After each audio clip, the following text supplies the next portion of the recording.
सहायता और मदद की, इसके लिए मैं परमेश्वर का धन्यवाद करता हूँ। आप सबको प्रभु यीशु मसीह के नाम पे आप सभी का स्वागत करता हूँ हमारे बीच में। और ललिता सिस्टर के पापा और मम्मी भी आए हैं, उनका भी मैं स्वागत करता हूँ। और इस मीटिंग को शुरू करेंगे हम। और आप सब जानते हैं किसी भी मीटिंग को शुरू करने से पहले हम प्रार्थना के साथ उसको शुरू करते हैं। और प्रार्थना के लिए मैं जॉनसन अंकल को से आग्रह करूँगा कि वो प्रार्थना करके आज की हमारी वनडे मीटिंग की शुरुआत करें। आइए हम प्रार्थना करेंगे। सर्वशक्तिमान दयावान अधिपवित्र परमेश्वर, हम आपको स्तुति और धन्यवाद देते हैं प्रभु जी। ये सुबह के वक्त के लिए हम धन्यवाद देते हैं प्रभु जी। ऐसे हम कलीसिया विनम्र करके आपके समूह में बैठकर आपका महिमा के लिए, आपके समूह में बैठकर गाना गाने के लिए, वचन से सीखने के लिए, हम आत्मिक चीज से उन्नति प्राप्त करने के लिए हमने आज इकट्ठा हुआ है प्रभु जी। आपका अनुग्रह आशीष हमारे ऊपर मिलना प्रभु जी। आए हुए सबको आपका हाथ सौंप दे प्रभु जी। सबको अनुग्रह आशीष पत्र करना, सबको आने के लिए आपने सहायता किया, इसलिए हम धन्यवाद देते प्रभु जी। पिछले दिनों में सभी किस जगह में था, उस जगह पर आके प्रभु सुरक्षित रखा, इसलिए हम धन्यवाद देते प्रभु जी। हम आपका समूह में बैठते वक्त भक्ति के साथ, आदर के साथ बैठते हुए आपका स्तुतिगान करने के लिए, महिमा करने के लिए, वचन से सीखने के लिए आप सहायता करना प्रभु जी। आपके पवित्र आत्मा के अगुवाई के द्वारा आज की सभा को आप चलाना प्रभु जी। हमारा प्रार्थना, गाना, सारे प्रोग्राम अनुग्रह में बनने के लिए, हमारे आत्मिक विरोधी के कारण बनने के लिए सहायता करना प्रभु जी। आप हमारे बीच में विराजमान है, इसलिए धन्यवाद। हमारे बीच में विराजमान परमेश्वर, सारे आदर स्तुति महिमा प्रशंसा का योग्य परमेश्वर हमारा उद्धार करता है, हमारा तारनहार है, हमारा पालनहार है, इसलिए धन्यवाद देते हैं प्रभु जी। खास करके 2 दिनों से हम सोच रहे थे ऐसे एक वनडे मीटिंग आयोजित करने के लिए, परमेश्वर ने आपने सही समय पर आपने सहायता किया, इसलिए भी हम आपको स्तुति और धन्यवाद देते प्रभु जी। आज जो आज की प्रोग्राम में जो पार्टिसिपेट होता है प्रभु जी, सबको आपका प्रभु जी, सबको अनुग्रह करना प्रभु जी। सही सलामत सारे प्रोग्राम करने के लिए सबको आपके पवित्र आत्मा का द्वारा अगुवाई कर, बलवंत कर, हम सबके दिल में आप काम कर दे प्रभु जी। आज की सभा आपके हाथ में फिर से सौंप दे प्रभु जी। तो आपने प्रार्थना सुना, इसलिए धन्यवाद।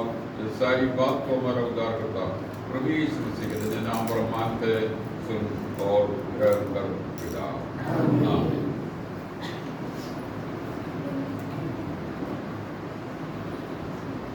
हम भजन संगीता 33 में पढ़ते हैं, हे धर्मियों यहोवा के कारण जय जयकार करो, क्योंकि धर्मी लोगों को स्तुति करना शोभा देता है।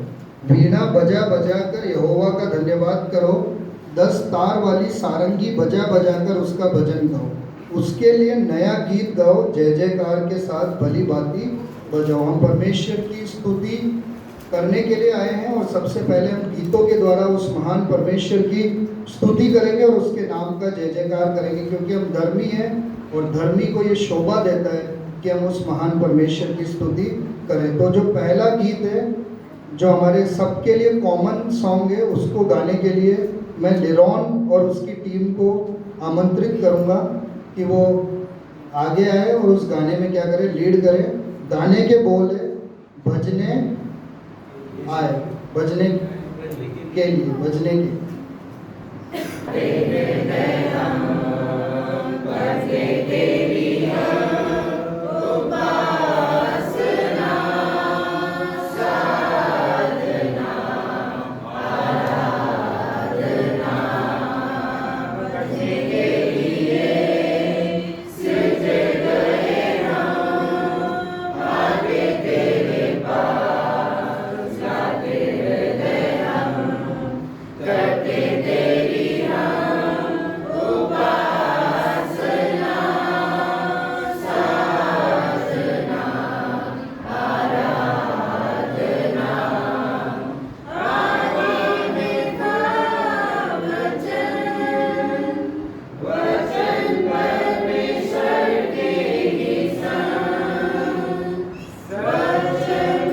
Permission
लिरोन और उनके ग्रुप का धन्यवाद। जैसा कि हम भजन के बोल सुन रहे थे, तो बोल क्या थे? भजने के लिए सृजे गए हम किसके लिए सृजे गए? ताकि हम उस महान परमेश्वर का क्या गा सके? भजन गा सके। और फिर लिखा हुआ है आते तेरे पास, और हम किसके पास आते हैं? उसके पास। लाते हृदय हम, और किससे बैठे हुए हम?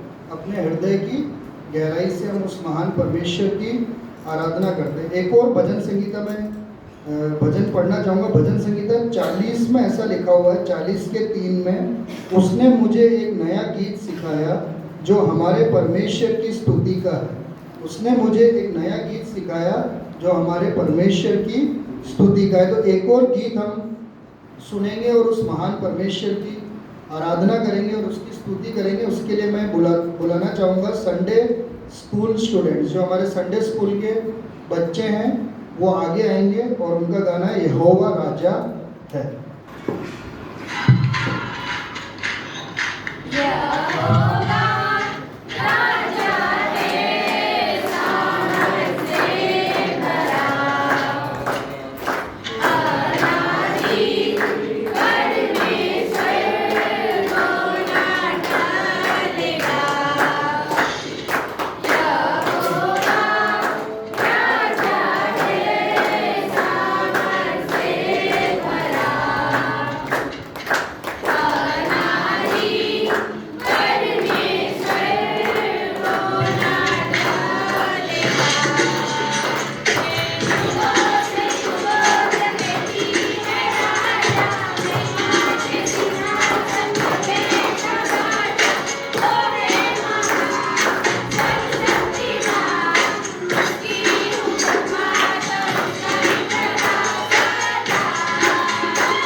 कार्यक्रम को आगे बढ़ाते हुए एक और गीत हम सुनेंगे और उस महान परमेश्वर की महिमा करेंगे।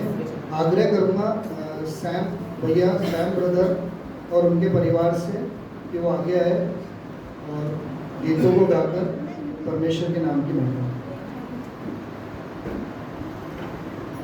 उत्साह इस जहां में कोई है नहीं, तुझ पे नाज़रा मेरा है ना कहीं।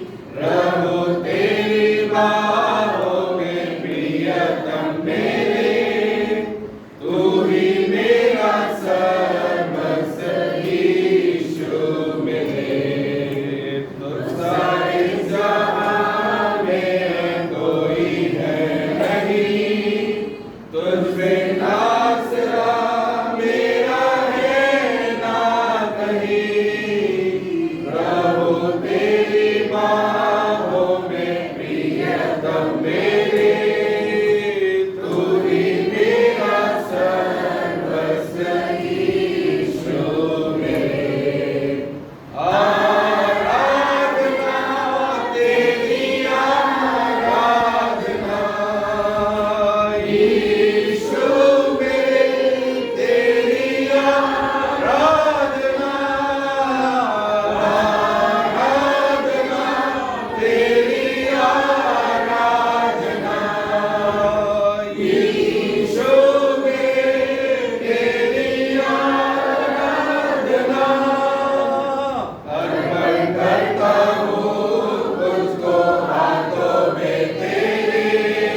के लिए परमेश्वर के नाम की महिमा हो, क्योंकि हम आज इकट्ठा हुए हैं ताकि उस महान परमेश्वर की आराधना कर सकें। इस प्रोग्राम को आगे बढ़ाएंगे।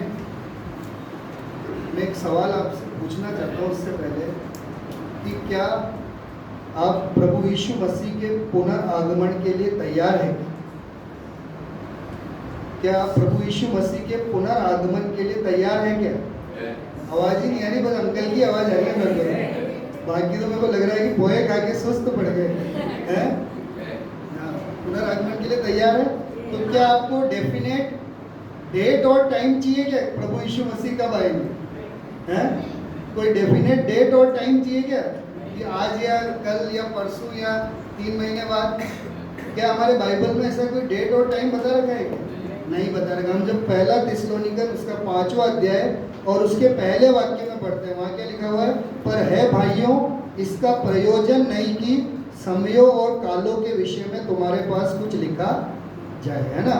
अब लोगों ने पौलुस से समय और काल पूछा होगा, तो पौलुस ने बोला कि इसका कोई प्रयोजन है क्या? कोई कि आपको टाइम, डेट, आवर सब चीजें बताए? नहीं। पर लेकिन आगे क्या लिखा हुआ है? क्योंकि तुम आप ठीक जानते हो कि जैसा रात को चोर आता है वैसा ही प्रभु का दिन आने वाला है। जैसे रात को चोर आता है तो बता के नहीं आता ना, वैसे ही प्रभु का दिन क्या है? आने वाला है। तो क्या हम उस पूरी तैयारी के साथ हैं क्या कि आज प्रभु आ जाए या कल आ जाए या परसों आ जाए? तो हम उस तैयारी में है या नहीं? और प्रभु का आगमन कभी भी हो सकता है और वो शीघ्र है। वो शीघ्र क्या है? आने वाला है। क्योंकि हम कहाँ पे बिता रहे हैं जीवन? अंतिम समयों में जीवन को बिता रहे हैं। तो उस बातों को और दृढ़ करने के लिए और उस बातों से और सीखने के लिए आज सैम भैया हमें प्रभु यीशु मसीह के दोबारा आगमन के बारे में वचन से शेयर करेंगे। तो आप लोग सब प्रार्थना के साथ बैठे और सभी के पास कुछ ना कुछ कॉपी, किताब, पेंसिल, रबर, है ना, सब होना चाहिए कि आप उन चीज़ों को क्या कर सके?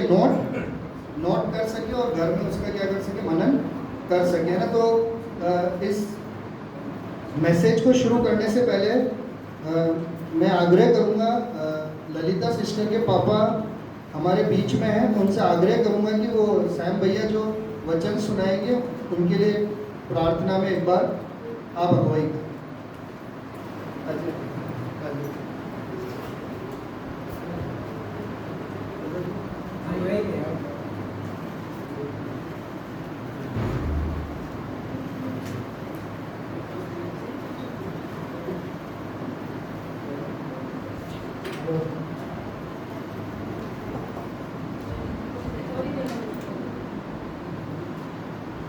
हमारा सर्वशक्तिमान नित्य सर्वदया में सत्य पिता परमेश्वर, अभी तेरे बदल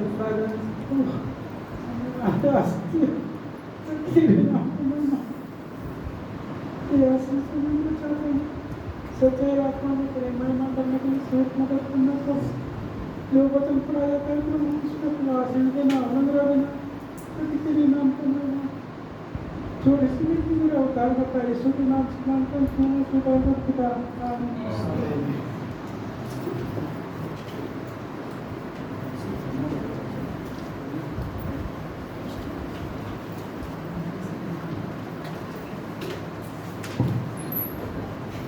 परमेश्वर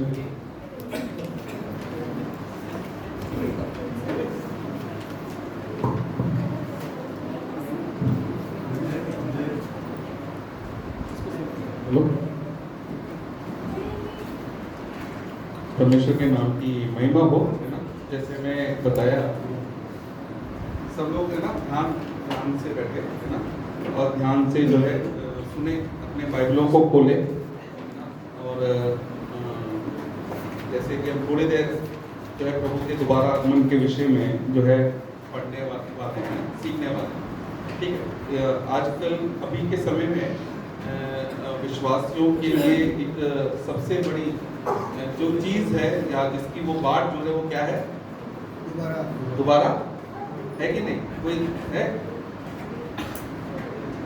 बहुत सारी बातें, मैंने ऐसे कोई नोट्स तो नहीं बनाए, मैंने कुछ पॉइंट्स लिखे थे कि मैं इसमें जाऊँगा, वो कागज भी पता नहीं कहाँ चला गया, तो मैं भी वापस बैठ के जो है इन चीज़ों को जो है लिख रहा था।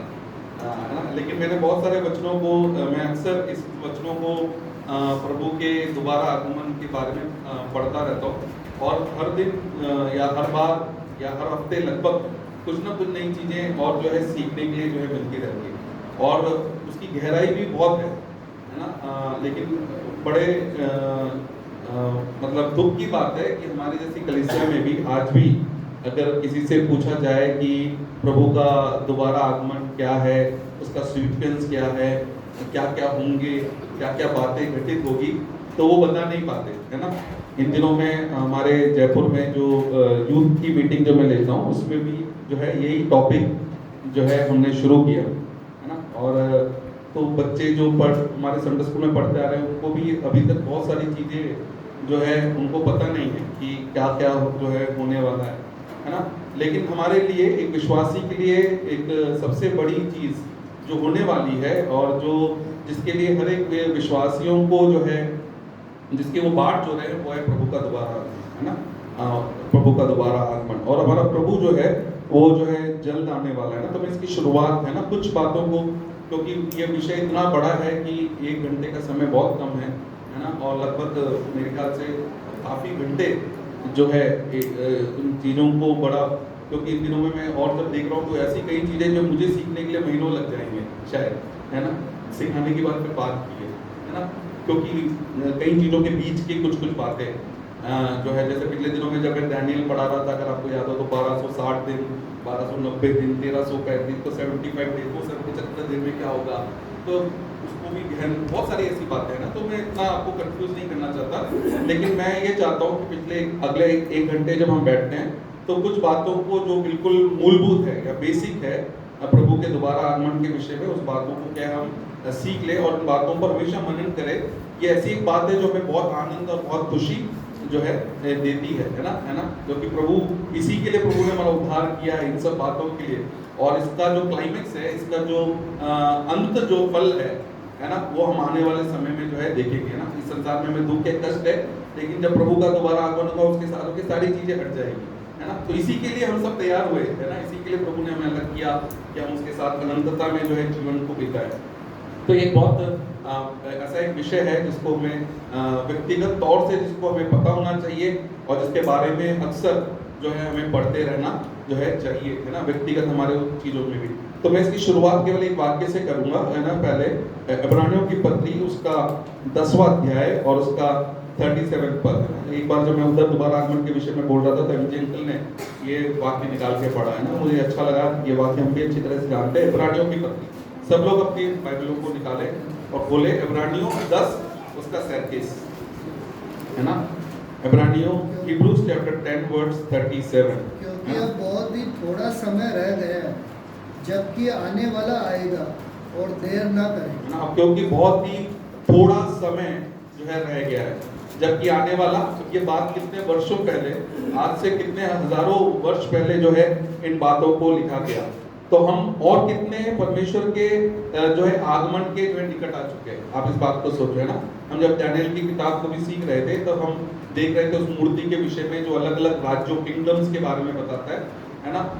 अलग अलग राज्यों के, तो हम आखिरी एक समय में, है ना, पैरों के उस समय में जो मिट्टी और लोहे से बना हुआ है, एक डेमोक्रेटिक एक वर्ल्ड में आज हम रह रहे हैं, है ना। और वो समय बहुत जल्द है जब एक पत्थर जो बिना हाथों का छुआ हुआ है वो आएगा और इसको जो है तोड़ डालेगा, और एक बड़ा सा पहाड़ और एक बड़ा सा इस प्रकार से बन जाएगा, है ना।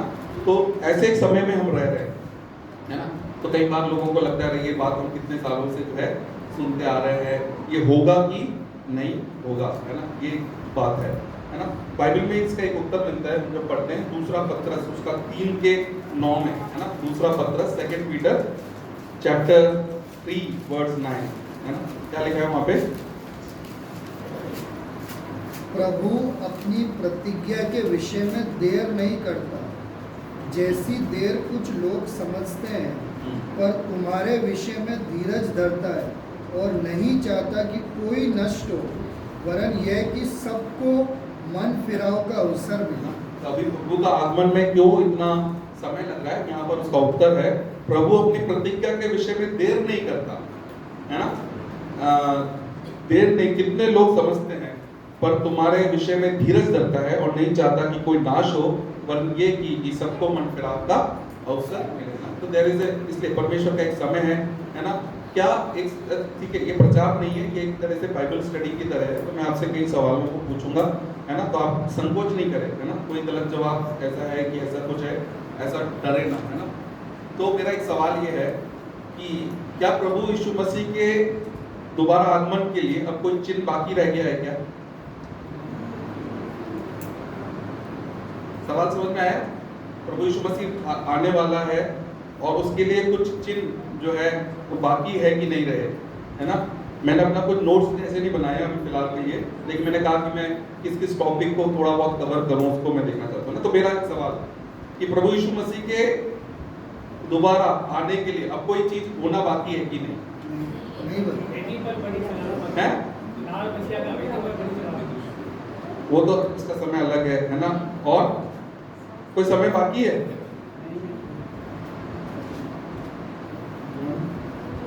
है ना। बहुत सारे लोग कहते हैं अंत में युद्ध होगा, ये सारी चीजें होगी, है ना। ये तो अभी भी चल रहे हैं। और जब हम अक्सर इस बात को कहते हैं फरमाइंस आएंगे, जो हम मत्ती रचित सुसमाचार है ना, प्रभु के दोबारा आगमन को आपको पढ़ना हो, थिस्सलुनीयों को पढ़ना पड़ेगा आपको, है ना। मत्ती रचित सुसमाचार 24वां अध्याय, जकरिया उसका 13, 14, कुरिन्थियों की पत्री उसका 15वां पद, है ना, 15 अध्याय। ऐसे बहुत सारे चीजें हैं जहाँ पर हम प्रभु के दोबारा आगमन के विषय में जो है पढ़ते हैं। तो कोई चिन्ह बाकी नहीं है। उत्तर इसका यह है, कोई चिन्ह बाकी नहीं है, है ना। जब एक बार चेलों ने उससे पूछा कि युगों के अंत का क्या समय है, वो युगों का अंत एक अलग समय है जो इजराइल से संबंध में रखता है ना, वो हमारे संबंध में नहीं है ना। तो प्रभु यीशु मसीह का जो दोबारा आगमन है ना, पहली बात इसको हम दोबारा आगमन, दूसरा आगमन क्यों बोलते हैं? क्योंकि पहले एक बार वो क्या है, आ चुका है। अब की बार जो आएगा दूसरा आगमन उसका होगा, है ना। और दूसरे आगमन को कई लोग बोलते हैं कि दूसरा सेकंड एडवेंट बोलते हैं। तो सेकंड जो आगमन है वो असल में बोलते हैं जब वो पृथ्वी पर आएगा, है ना। लेकिन हम जो अपने लिए बात करते हैं वो है रैप्चर के बारे में, है ना। रैप्चर, प्रभु का मध्य आकाशीय आगमन। या तो मैं इस प्रकार से कह सकते हैं कि प्रभु का दोबारा आगमन का दो भाग है, देयर आर टू पार्ट्स, है ना, है ना। पहला भाग है जब वो क्या है, बादलों पर प्रकट होगा, बादलों पर आएगा। और दूसरा भाग वो जब वो सचमुच पृथ्वी पर, जिस प्रकार से वो अपने पहले आगमन के समय में बैथलेम में पैदा हुआ और पृथ्वी पर उसने चला फिरा, उस प्रकार से प्रभु का दोबारा आगमन जो है वो जो है उसको हम सेकंड एडवेंट बोलते हैं इंग्लिश में, है ना। वो असल में देखा जाए आजकल की तारीख में बहुत लोग जब सिखाते हैं तो कहते हैं दूसरा आगमन वही है ना। मध्य आकाशीय तो ठीक है, तो उसको लेने के लिए है, लेकिन कई लोग इस प्रकार से भी सिखाते हैं कि देयर आर टू पार्ट्स, दो भाग है प्रभु यीशु मसीह के आगमन के, है ना। तो पहली चीज में जो है, हमें एक चीज जो याद रखना है, पहला जो भाग मैं कवर करना चाह रहा हूँ वो है एश्योरेंस, है ना। इसके बारे में मैंने पहले भी आपको बताया है ना, कि प्रभु यीशु मसीह आएगा, इसका निश्चय क्या है ना, कि पक्का कैसे कर सकते कि आएगा कि नहीं आएगा। कभी हमने पढ़ा कि प्रभु यीशु मसीह जो देर नहीं करता जल्द आएगा, तो वो आएगा कि नहीं आएगा, उसका निश्चयता क्या है, what is the assurance that he will come again, है उसका वादा है। और उसने स्वयं कहा है इसलिए वो कभी झूठ नहीं बोलता, उसने स्वयं कहा है इसलिए वो कभी झूठ नहीं बोलता, ये उसका वादे में ही हम कवर कर सकते हैं। और पहली बार आ गया तो दूसरी बार और है क्या चीज, साइंस चिन्ह है, कैसा मतलब चिन्ह क्या है? बाइबल एक चिन्ह है, ठीक है। नहीं चलो अब ठीक है, हमें उत्तर देना आना चाहिए, है ना। बहुत सारे लोग कहते हैं, मैंने बहुत वर्ष पहले एक मतलब एक बंदा जिसने बैप्टिज्म भी ले रखा है, उससे जब दोबारा आगमन की बात करी तो प्रभु आएगा, तो उसने कहा किसने देखा भैया, किसको पता क्या आएगा कि नहीं आएगा, हमें ऐसा नहीं होना है ना।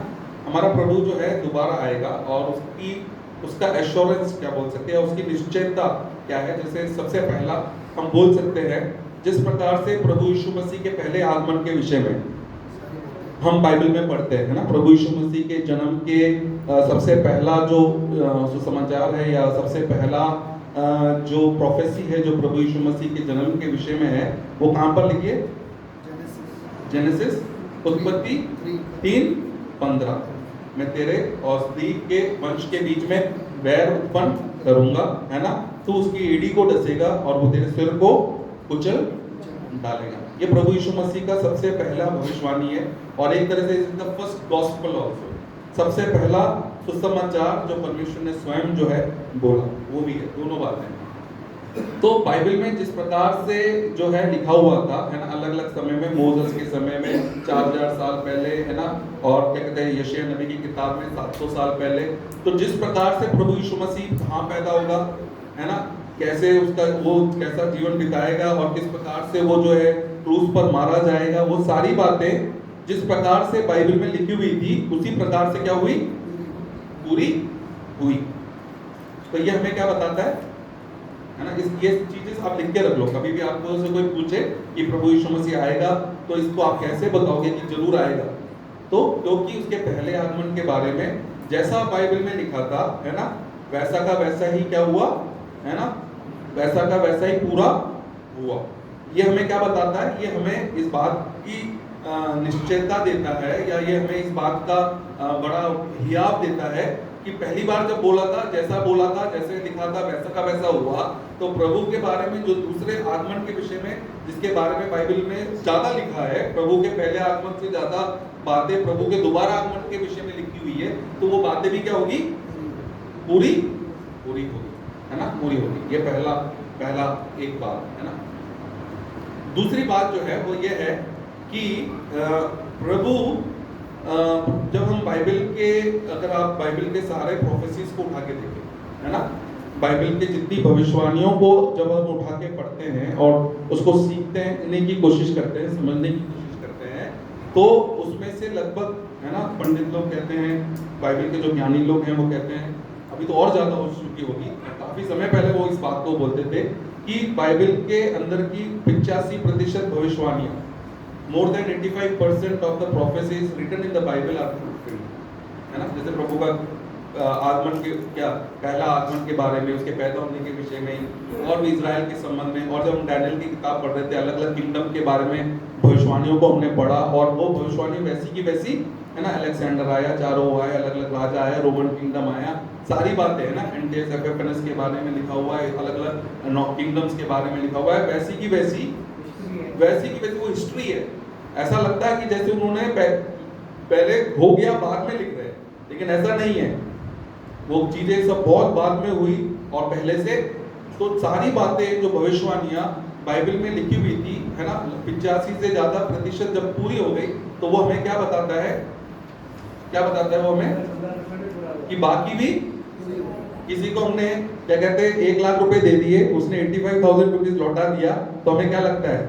बाकी के 15,000 भी कहीं नहीं जाएंगे, है ना।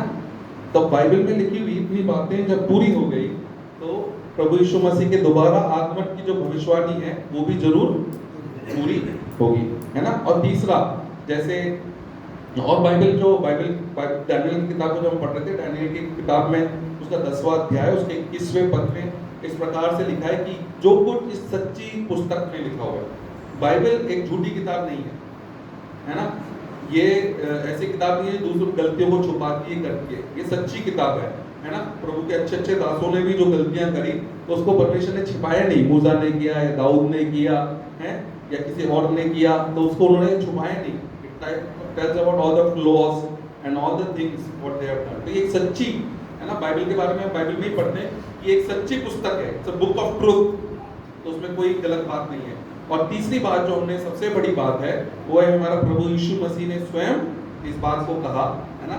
देखो मैं तुम्हारे लिए, कहाँ पर लिखा है, कहाँ पे लिखा है? देखो मैं तुम्हारे लिए, तुम्हारा हृदय व्याकुल ना हो, तुम परमेश्वर पर विश्वास रखते हो, मुझ पर भी विश्वास। जॉन चैप्टर 14, है ना, यूहन्ना रचित सुसमाचार उसका 14 अध्याय। तो हमारे प्रभु यीशु मसीह ने स्वयं इस बात को कहा कि मैं फिर से आऊंगा, और हमारा प्रभु यीशु मसीह कभी झूठ नहीं बोलता। उसने कहा कि तुम इस मंदिर को ढा दो तो मैं तीसरे दिन फिर से इसे, है ना, उन्होंने सोचा कि मंदिर के विषय में कहता है, लेकिन वो किसके बारे में बोल रहा था? अपने शरीर के विषय में। और तीसरे दिन, आज दुनिया में केवल एक ही कब्र है जो खुली है और जिसमें कोई नहीं है, वो कौन है? प्रभु यीशु मसीह, है ना। और मैंने जब ये बातों को जब मैं पहले आपको बता रहा था तो मैंने आपको एक उदाहरण भी दिया था कि प्रभु यीशु मसीह जब इस संसार में थे तो उन्होंने एक बार इस यरूशलेम के मंदिर को देखकर इस प्रकार से कहा कि इसके पत्थर के ऊपर एक पत्थर भी नहीं रहेगा। और प्रभु यीशु मसीह के मृत्यु के कुछ समय बाद ही, है ना, 70 एडी में ही जो है क्या कहते हैं, एक जनरल टाइटस ने जो है उस पर आक्रमण किया और बाद में जो है सैनिकों ने जो है उस मंदिर को जो है लूटपाट की, उसको जला दिया। और उसमें जब उनको वो धूपदान और ये सारी चीजें जब सोने की दिखी तो उन्होंने सोचा इसके ऊपर इतना सोना है तो इसके अंदर कितना सोना होगा। तो इतिहास इस प्रकार से बताता है कि उन्होंने हाथियों को बुलवाकर एक एक पत्थर को उखाड़ा कि इसके अंदर हमें सोना मिल जाए। प्रभु यीशु मसीह ने क्या कहा था अपने मरने के पहले, या है ना अपने क्रूस पर चढ़े जाने के पहले, कि इसके पत्थर के ऊपर एक पत्थर भी नहीं टिकेगा, नॉट ए स्टोन एक के ऊपर एक पत्थर भी नहीं रहेगा। और वैसा का वैसा हुआ। तो ये बातें हमें क्या बताती है? ये बातें हमें निश्चय बताती है कि प्रभु यीशु मसीह जरूर आएगा, वो देर नहीं करेगा, है ना। जब पुराने नियम के जो विश्वासी थे, है ना, पौलुस वगैरह, जब बात करते हैं कई बार तो वो ऐसे बोलते हैं कि हम सबको उसके सामने खड़ा होना अवश्य है। मतलब पौलुस अपने आप को भी उसमें इंक्लूड कर रहा है, हमें उसके सामने, मतलब अपन अपने आप को भी उसमें इंक्लूड कर रहा है। तो उनको लगता था हमारे ही जीवित रहते हुए ही प्रभु यीशु मसीह आए जाएगा। ऐसे एक समय में ऐसे परमेश्वर की प्रतीक्षा में जो है वो लगे रहते थे, है ना। तो हम कितना नजदीक आ चुके हैं, उस समय के बहुत ही नजदीक आ चुके हैं। हमें पता नहीं कब हमारा प्रभु, है ना, हो सकता है आज ही आ जाए, हम यहीं से उठा लिए जाए, कुछ कह नहीं सकते, है ना। किसी को उसका समय का पता जो है नहीं है ना। तो ये पहला एक भाग है जिसको आप हमेशा अपने मनों में बसा लो कि हमारा प्रभु जरूर, इसके बारे में आपके मन में कोई भी शक या कोई भी जो है किसी भी प्रकार की शंका है क्या? आपको कुछ कोई शंका है प्रभु यीशु मसीह आएगा कि नहीं आएगा? किसने पता? बहुत दिनों से साहब भाई बोल रहे, 5 साल पहले भी बोला था, है नहीं, ठीक है। प्रभु यीशु मसीह जरूर आएगा, है ना। वो अपनी बातों को कभी क्या से मुकरने वाला व्यक्ति नहीं, वो मनुष्य नहीं है कि अपनी बातों को बदले, है ना, वो महान परमेश्वर है ना। तो ये पहला एक टॉपिक, ठीक है। बहुत सारी बातें हैं लेकिन एक बहुत मुख्य पद को जिसको हमने पहले भी पढ़ा था, उतनी गहराई से समय नहीं है हम जाएंगे, जिसको हम अक्सर प्रभु यीशु मसीह के दोबारा आगमन के लिए जो है पढ़ते हैं। वो है पहला थिस्सलुनीयों, उसका 4वां अध्याय और उसका 16 पद, है ना। पहला थिस्सलुनीयों, है ना। इतना तो सबको समझ में आ गया ना। सब लोग उसे कहते हैं, आप बहुत जल्दी जल्दी डॉली कहती है, आप बहुत जल्दी जल्दी प्रचार करते हो, आपको इतना सारा सीख लिया, एक ही बार में सब सिखाने की कोशिश करते हो तो आधे लोगों के ऊपर से निकल जाता है, इसलिए मुझे आप रोक देते हैं, ठीक है। तो पहली बात तो समझ में आएगी ना, प्रभु यीशु मसीह आएगा, है ना, पहला, क्योंकि पहला आगमन लिखा था, दोबारा भी जरूर आएगा। बाइबल की सारी भविष्यवाणियां जैसे लिखी थी वैसे ही पूरी हो गई, है ना। तो जैसे हम बोलते ना, ट्रेन की टिकट 8वां नंबर वेटिंग लिस्ट है तो जरूर क्या होगा, क्लियर हो जाएगा, क्योंकि 40-50 तक हमेशा हो जाता है। तो प्रोबेबिलिटी रेशियो बोलते हैं ना, तो वो प्रोबेबिलिटी बहुत ज्यादा है ना। तीसरा प्रभु यीशु मसीह ने, तो ये हमारे प्रभु यीशु मसीह के दोबारा आगमन का निश्चयता है, ये जरूर जो है होगा, है ना। अब हम एक बाइबल का एक बहुत मुख्य बात जो अक्सर लोगों की जब मृत्यु होती है तो लोग उस वर्जन में से पढ़ते हैं जो प्रभु यीशु मसीह के दोबारा आगमन के बारे में जो है बताती है। और सबसे कॉमन एक पद है ना, पहला थिस्सलुनीयों उसका 4वां अध्याय और उसका 16। आप 15 से पढ़े ना, 15, 16 और 17 तीनों पढ़े, जोर से पढ़े, जोर से। क्योंकि हम प्रभु के वचन के अनुसार तुमसे यह कहते हैं कि हम जो जीवित हैं और प्रभु के आने तक बचे रहेंगे, सोए हुओं से कभी आगे ना बढ़ेंगे, क्योंकि प्रभु आप ही स्वर्ग से उतरेगा, उस समय ललकार और प्रधान दूत का शब्द सुनाई देगा और परमेश्वर की धूरी फूंकी जाएगी, और जो मसीह में मरे हैं वह पहले जी उठेंगे। तब हम जो जीवित और बचे रहेंगे उनके साथ बादलों पर उठा लिए जाएंगे कि हवा में प्रभु से मिले, और इस रीति से हम सदा प्रभु के साथ रहेंगे। इस प्रकार इन बातों से एक दूसरे को शांति दिया करो, है ना। सबने पढ़ा ना बाइबल में, अपने अच्छी तरह ध्यान से पढ़ा, देख लिया ना ध्यान से, ठीक है। तो इसमें से अगर किसी को कुछ याद है, मैंने कुछ कभी बोला हो, किसी को याद है कुछ बातें, किसी को भी है? हाँ, वो तो इसमें लिखा है ना, प्रभु आदि है ना। फिर और कुछ याद नहीं है किसी को? कोई बात क्या? आगे के समय रेसिस्टेंस रहेगा, करेक्ट। और हाँ, वही इसमें संबूत हो गया। और ठीक है, अब इतना इसमें गहराई से जाने का समय नहीं है, लेकिन अगला समय भी बहुत तेज जा रहा है। 5-10 मिनट जो है इस पद पर जो है ध्यान में आपको दिलाना है ना। ठीक है, यहाँ पर लिखा है कि हमारा रैप्चर बोलते हैं ना। रैप्चर शब्द पे मैं नहीं जा रहा, तो रैप्चर शब्द बाइबल में आप पढ़ोगे तो उसका कई सिमिलर वर्ड्स है। और रैप्चर का मतलब है टू स्नैच अवे, छीन लेना। जैसे एक उकाब आके खट करके उठा लेता है ना, झपटा मार के निकाल लेता है, तो वही शब्द है ना। तो इसको हम रैप्चर बोलते हैं। तो प्रभु के लोग, प्रभु यीशु मसीह जो है बादलों पर आएगा, है ना। और उसके बारे में ये सारी बातें जो है लिखी गई है। और यहाँ पर अगर आपको ध्यान हो, मैंने उस समय जब इसमें से आपको सिखाया था या बताया था, तो मैंने कहा था यहाँ पर 3 शब्द है ना। पहला है यीशु की, परमेश्वर की, the shout of the Lord, ललकार, प्रभु यीशु मसीह की ललकार है। दूसरा वहां पर क्या है? परमेश्वर की प्रधान दूत का शब्द है। और तीसरा तुरी की 3 आवाज है। और मैंने आपको बहुत समय पहले ये बताया था, ये 3 आवाज क्यों है, वाई, ये 3 साउंड क्यों है, क्या ये 3 शब्द क्यों वहां पर है ना। उन तीनों का बड़ा गहरा जो है अर्थ है। पहला वहां पे प्रभु यीशु मसीह की क्या है? ललकार है। ललकार क्यों है ना। एक समय पर आप कोई निकाल के पढ़ सकते हैं, जॉन चैप्टर 5 वर्स 28 एंड 29, यूहन्ना रचित समाचार उसका 5वां अध्याय और उसका 28 और 29। इस कारण यहूदी और भी अधिक उसके मार डालने का प्रयत्न नहीं, वो नहीं है। इससे अचंभा मत करो, क्योंकि वह समय आता है कि जितने कब्रों में हैं वे उसका शब्द सुनकर निकल आएंगे। जिन्होंने भलाई की है वे जीवन के पुनरुत्थान के लिए जी उठेंगे, और जिन्होंने बुराई की है वे दंड के पुनरुत्थान के लिए जी तो उठेंगे। प्रभु परमेश्वर की ललकार से वो दिन आता है जब प्रभु यीशु मसीह की ललकार से क्या होगा? जितने, क्या लिखा है, क्या पढ़ा था प्रिंसी? जितने कब्र में हैं वो जी उठेंगे, है ना। इसलिए वहां पर क्या है? प्रभु यीशु मसीह की ललकार है। एक बार जब प्रभु यीशु मसीह जब इस संसार में थे, तो उसने किसको बुलाया? लाजर को। लाजर मर गया था, है ना, 3 दिन से ज्यादा हो चुके थे, है ना। और उन्होंने कहा अब तो उसमें से बदबू भी आती होगी, है ना।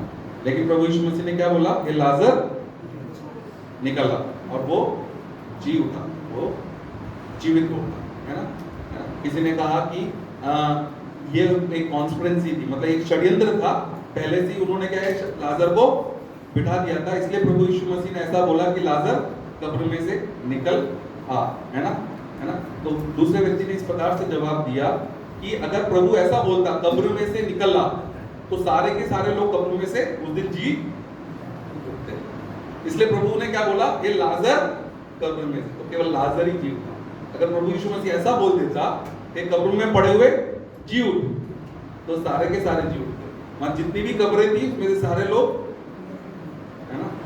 तो जब प्रभु यीशु मसीह जब बादलों पर आएगा, उस समय भी प्रभु यीशु मसीह की जब ललकार होगी, तो जितने मसीह में हैं वो क्या होंगे? जी। That is why the voice of God is there, the shout of the Lord, the purpose of the shout of the Lord. प्रभु यीशु मसीह के ललकार क्यों है? ताकि जो है, जो मरे हुए, जो प्रभु में जो मरे हुए हैं, प्रभु में जो सो रहे हैं, वो क्या हो? जी उठेंगे, है ना। उसमें लिखा है ना, जो पहले कौन है? जो मसीह में मरे हैं वो जी उठेंगे, फिर जो हम जो जीवित हैं वो उसके साथ उठा लिए जाएंगे, है ना। और दूसरा वहां पर क्या शब्द है? वहां पे प्रधान दूत का शब्द है। प्रधान दूत कौन है बाइबल में? है ना, माइकल। मिकाएल जो है वो प्रधान स्वर्गदूत है। बाइबल में हम कई जगह जो है उसके बारे में पढ़ते हैं, खास करके जब हम डैनियल की किताब पढ़ रहे थे तो वहां पे भी हम पढ़ते हैं जब प्रधान दूत जो है आया तब, है ना। तो प्रधान दूत कौन है? मिकाएल है। और मिकाएल क्यों है? क्योंकि क्या कहते हैं, एक शैतान का एक खुद का अपना क्या है? साम्राज्य, is the Prince of the world, है ना। और आज भी वो भले ही परमेश्वर है सर्वशक्त अधिकारी, लेकिन आज भी कौन है, इसलिए जब प्रभु यीशु मसीह संसार में थे तो शैतान कहता है तो अगर मुझको दंडवत कर दे तो ये सारा राज्य में, तो प्रभु यीशु मसीह ने ये तो ना बोला कि तेरे पास कौन सा राज्य है। God knows that he is have a dominion over the world. He is the prince of the world. है ना, है ना, हवा में उसको सामने है ना। और हाँ, उसका हवा में भी जो है एक साम्राज्य है ना, क्या कहते हैं, आकाश में उसका एक साम्राज्य है ना। Up to a certain level Satan goes, है ना, इसलिए हम पढ़ते हैं योग की काल में भी पिता से जाते हैं, लेकिन ऐसा एक समय आएगा जब वहां से उसको जो है उठाकर फेंक दिया जाएगा, जब हम रेवलेशन की किताब में पढ़ते हैं, है ना, तो उधर तक भी उसका एक्सेस नहीं होगा आने वाले समय में, है ना। तो एक शैतान का एक अपना एक जो है एक साम्राज्य है ना। एक वाक्य है, वो वाक्य में एफिशिएंस 2 उसका 2 पढ़ना कोई, एफिशियंस का 2 उसका 2 बात को समझने के लिए।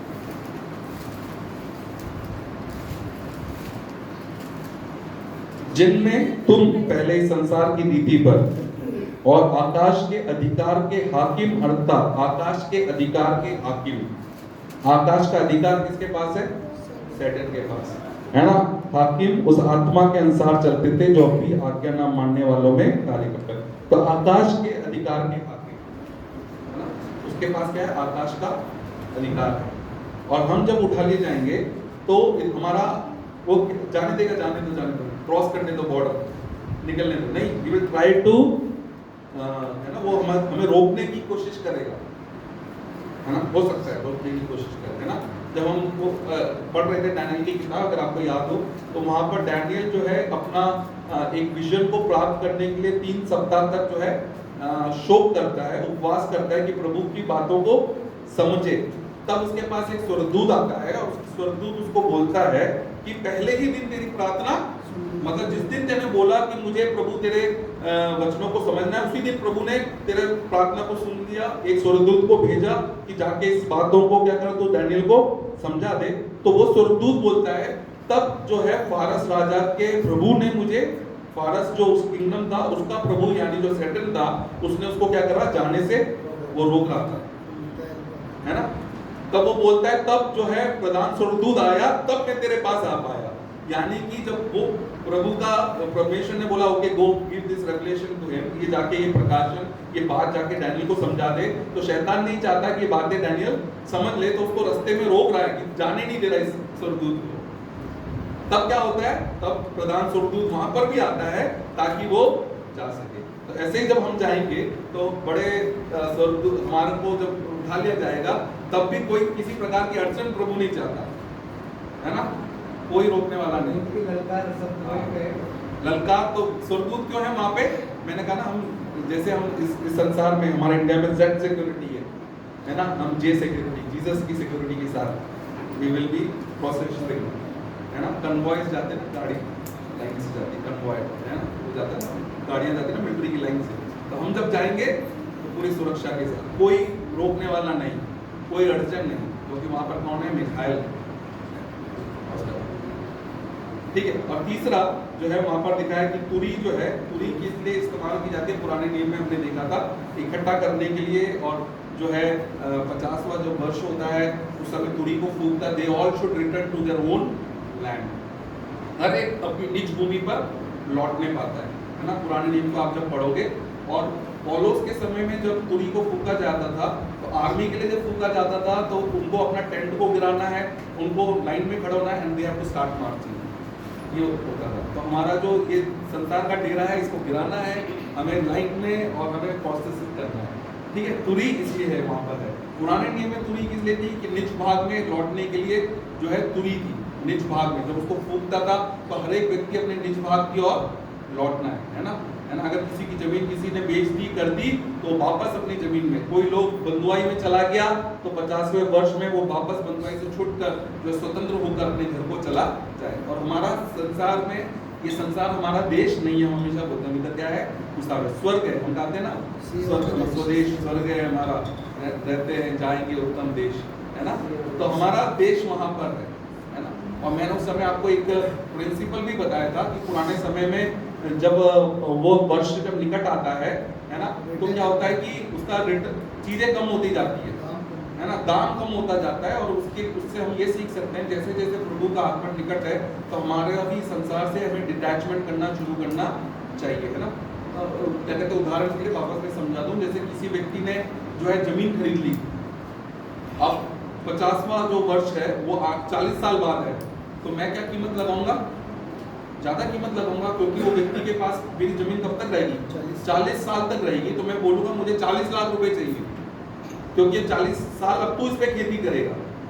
लेकिन समझो अगला साल 50वां वर्ष है और वो व्यक्ति मेरे से खरीदना है, तो मैं 40 लाख में खरीदूंगा क्या, मैं कहूंगा अगले साल तो फिर से तुझे देनी पड़ेगी, समझ में आया, अगले साल तो तेरे पास वापस चली जाएगी, तो मैं तो तेरे को केवल क्या करूंगा 50,000 रुपए लेता है तो ले, नहीं तो अगले साल तो वापस तेरी हो जानी है।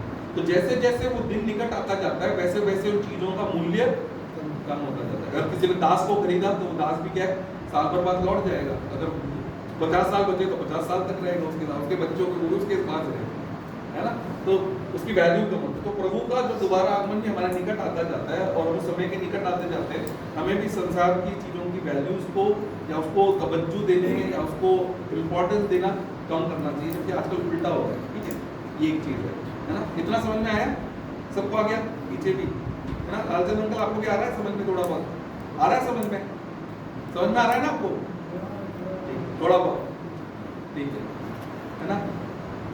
अब इसमें एक चीज है जो लिखा है, जिसके बारे में एक कंफ्यूजन बहुत लोगों को होता है ना। इधर एक लिखा है कि जो मसीह में मरे हैं वो पहले जी उठेंगे, है ना। तो अब सवाल ये है, तो जब प्रभु यीशु मसीह बादलों पर आएगा, है ना, तो जो मसीह में मरे हैं वो पहले जी उठेंगे, है ना, और उसके बाद हम जो है वो प्रभु के साथ बोलेंगे। तो हम जो प्रभु के साथ बोलेंगे उसमें हमें कोई दिक्कत नहीं लगती, है ना। लेकिन जो मसीह में मरे हैं वो शब्द में बड़ा एक लोगों को बड़ा वो लगता है कि मसीह में मरे शब्द क्या है। अब्राहम कब जीवित होगा, इस समय के अब्राहम जीवित होगा, दाऊद जीवित होगा, डैनियल जीवित होगा कि नहीं होगा। जब प्रभु यीशु मसीह बादलों पर आएगा तो क्या ये सब जी उठेंगे, अब्राहम, डैनियल, वो अभी भी जीवित है अब्राहम हैं? नहीं, उनका पुनरुत्थान जैसे यहाँ पे इनका पुनरुत्थान हो गया, they will get a new body and they will be this, ये नए शरीर के साथ, है ना। जो सो रहे हैं वो उस करप्टेबल विनाशी अविनाशी को पहन लेगा, है ना। The corruptible will take the incorruptible, perishable will take the imperishable, है ना। ये रिजरेक्शन है असल में, पुनरुत्थान है जो वो जी उठेंगे, है ना। उस पे भी हम जाएंगे, है ना। पहला और दूसरा पुनरुत्थान, है ना, हाँ, पहला और दूसरा पुनरुत्थान। तो ये यहाँ पर क्या वो उठेंगे कि नहीं उठेंगे, कैसे बोलोगे कि आप नहीं उठोगे, क्या कारण है उसका? क्योंकि इसमें प्रकाशित वाक्य के 20:5 में लिखा हुआ है, जब तक ये 1000 वर्ष पूरे ना हो शेष मरे हुए ना जी उठे, ये तो पहला पुनरुत्थान है ना। ये जो है ना, अब बता उस पर भी चले गए अपन, है ना। ये जो शब्द है जो प्रभु यीशु मसीह में है, ये शब्द केवल नए नियम के विश्वासियों के लिए इस्तेमाल होने वाला एक वाक्य है ना। इसको अगर आपको समझना है तो आप पढ़ सकते हैं 14 अध्याय में, जॉन चैप्टर 14 उसका 20 में प्रभु यीशु मसीह ने जो है इस बात को जो है कहा। जॉन चैप्टर 14 वर्स 20, है ना। यूहन्ना उसका 14 का भी बहुत अर्थ है, हमारे पास समय नहीं है कि हम किस है। उस दिन तुम जानोगे कि मैं अपने पिता में हूँ और तुम मुझ में और मैं तुम में, है ना। ये प्रभु यीशु मसीह पवित्र आत्मा के विषय में, जो कि प्रभु यीशु मसीह के उठाए जाने के बाद प्रभु एक सहायक को भेजेगा, उसके विषय में जब वो बोल रहा है तब वो इस बात को बोल रहा है कि उस दिन तुम जानोगे कि मैं अपने पिता में हूँ और तुम मुझ में हो। ये वही वाक्य है ना जो मसीह में है। और प्रभु यीशु मसीह क्या बोलता है, तुम उस दिन तुम जानोगे कि तुम मुझ में हो। और उस दिन क्या हुआ, क्या कहते हैं, हमने एक ही आत्मा जो है पिलाया गया, है ना। पहला कोरिन्थियों में जब हम आते हैं, पहला कोरिन्थियों उसका बार किया है, 1 कोरिन्थियंस चैप्टर 12, है ना, उसका 13 पद। क्योंकि हम सब ने क्या यहूदी हो क्या यूनानी, क्या दास हो क्या स्वतंत्र, एक ही आत्मा के द्वारा एक देह होने के लिए बपतिस्मा लिया और हम सबको एक ही आत्मा पिलाया गया, है ना। हमें एक ही आत्मा पिलाया। तो ये ना, इसको हम इंग्लिश में बोलते हैं the mystical body of Christ, है ना। तो जब हम प्रभु की आत्मा में पिलाया गया तब हम सब उसी कलीसिया या प्रभु के क्या हो गए, हम उसके अंग हो गए, जिसका सिर कौन है, परमेश्वर, प्रभु यीशु मसीह जिसका सिर है, और हम उसके भाग हो गए। अब हम क्या है, मसीह में, है ना। इसलिए जो मसीह में मरे हैं वो शब्द केवल कलीसिया के लिए, जो प्रभु यीशु मसीह के क्या कहते हैं मृत्यु के बाद जिन्होंने प्रभु यीशु मसीह को अपना उद्धारकर्ता करके स्वीकार किया, उनके लिए इस्तेमाल किए जाने वाला एक एक्सक्लूसिव वर्ड है। ये सारी बातें पुराने नियम के लोगों को पता भी नहीं है और उनको इसके बारे में कोई भेद भी नहीं था। And it was a mystery. Church was a mystery which was hidden in the heart of the Lord, and it was revealed in the later day, not even revealed to the Old Testament. पुराने समय के जो भविष्यवक्ता थे उनको भी ये बातें कभी उनको इसके प्रकाशन नहीं मिला। It was there in the heart of God, the plan of God. परमेश्वर के पास अपनी एक योजना थी, है ना, जो कलीसिया, उसमें उस कलीसिया में जब हमने पवित्र आत्मा को पाया, पिलाया गया, हम उसकी कलीसिया के हम क्या हो गए, अंग हो गए, जिसका सिर क्या है, प्रभु है ना। उसके बारे में प्रभु यीशु, तब वो जानेंगे कि मैं पिता में और तुम मुझ में। तो ये जो शब्द है, तो जब प्रभु यीशु मसीह बादलों पर आएगा तो पुराने नियम के विश्वासी क्या नहीं होंगे, जी नहीं उठेंगे, है ना। जी उठने के विषय में, है ना, एक तो पिछले दिनों में जब मैं एक वचन पढ़ रहा था उसमें मेरा बड़ा ध्यान किया और मुझे वो वचन बहुत अच्छा लगा, उसको निकाले, हम उसको भी समझेंगे, है ना। पहला कुरिन्थियों उसका 15वां अध्याय और उसका 23वां पद, 20 से पढ़ते हैं, 20 से लेकर 23 पद तक। परंतु सचमुच मसीह, सब अपनी बाइबल को निकाल कर ध्यान से पढ़े, है ना। परंतु सचमुच मसीह मुर्दों में से जी उठा है, और जो सो गए हैं उनमें वह पहला फल हुआ। क्योंकि जब मनुष्य के द्वारा मृत्यु आई तो मनुष्य ही के द्वारा मरे हुआ का पुनरुत्थान भी आया, और जैसे आदम में सब मरते हैं वैसे ही मसीह में सब जिलाए जाएंगे, परंतु हर एक अपनी अपनी बारी से। पहला फल मसीह, फिर मसीह के आने पर उसके लोग, है ना, फिर मसीह के आने पर उसके लोग। अपनी बारी। तो यहाँ पर एक शब्द है जिस पर मेरा ध्यान पिछले दिनों में गया, आप उसको जो है अंडरलाइन कर सकते हो। वहाँ पे क्या लिखा है, परंतु हर एक अपनी अपनी बारी से। तो हर एक की क्या है, बारी है, देयर इज एन ऑर्डर, है ना। ऐसा नहीं कि हम पहले क्या समझते थे, अभी भी बहुत सारे लोग क्या समझते हैं, प्रभु यीशु मसीह आएगा, सारे लोग जी उठेंगे, दुष्टों को प्रभु इस तरफ डालेगा, तुम नरक में जाओ, अच्छा तुम सही हो तुम इधर आ जाओ। ऐसा नहीं है ना।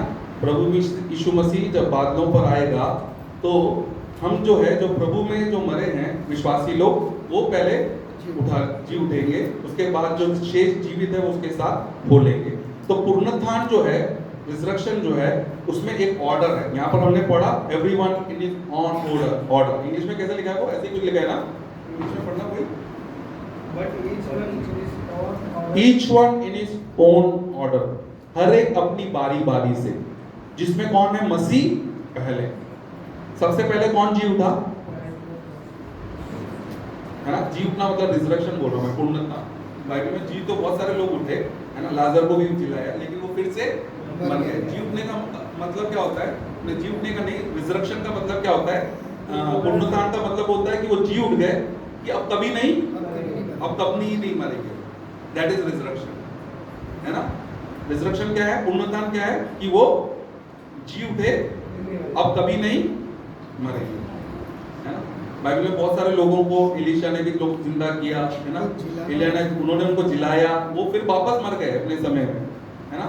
लेकिन सबसे पहले ऐसे कौन जी उठा, वो है हमारा प्रभु यीशु मसीह, पहला, सबसे पहला कौन जी उठा, पहला पुनरुत्थान, पहला कौन है, प्रभु यीशु मसीह। अब मेरा सवाल, जब प्रभु यीशु मसीह जी उठा था तो और भी तो लोग जी उठे थे, तो क्या वो नहीं है, मर गए। ऐसा कहीं नहीं लिखा बाइबल में कि वो मर गए, और वो मरे भी नहीं असल में, वो सचमुच फिर जी उठे, पुनरुत्थान हो गया, वो भी उनका भी पुनरुत्थान हो गया। कब्रें खुल के जो हैं?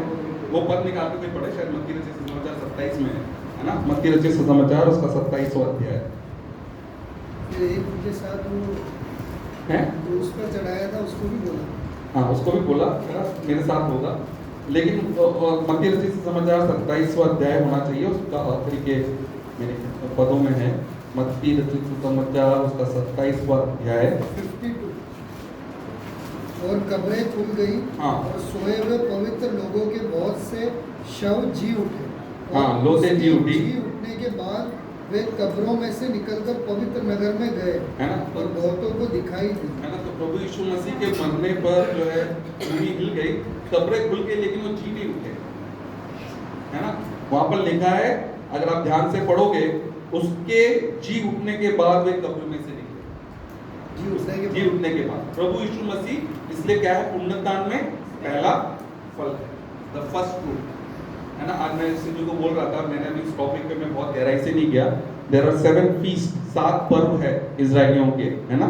और उसके 4 जो पर्व है प्रभु यीशु मसीह में पूरे हो चुके हैं। है ना? पहला जो है फसह का पर्व, प्रभु यीशु मसीह हमारे लिए मारा गया। दूसरा पर्व अख़मीरी रोटी का पर्व, जिसमें खमन को हटाया जाता है, उसने हमारे सारे पापों को हमसे दूर कर दिया, वो प्रभु यीशु मसीह ने, है ना, हमारे अंदर के खमन, हमारे अंदर के लीवन जो है ना, उसको खमीर को हटा दिया। है ना? तीसरा जो है हम देखते हैं कि द फर्स्ट फ्रूट, पहली उपज का फल। और जब हम लेविटिक्स में पढ़ते हैं तो पहला जो, उधर ऐसा नहीं है कि एक दाना लेकर आते हैं, एक बूला, देयर इज अ शीप। तो जब प्रभु यीशु मसीह जी उठा तो उसके साथ क्या है, और भी पूला है।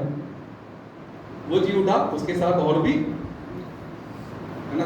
और the first fruit is blessed, the rest of the whole harvest is been blessed.